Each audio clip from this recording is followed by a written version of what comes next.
He.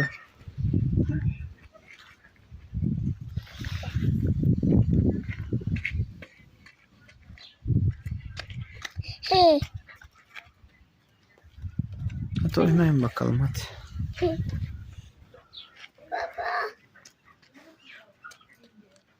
Baba. Hı.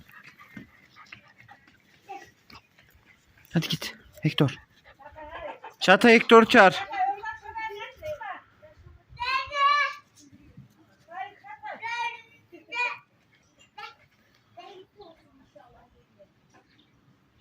Gel. Victor. Victor.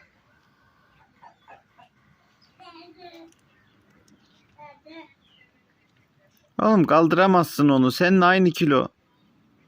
Aslında ben kaldım. Sen kaldırırsın da.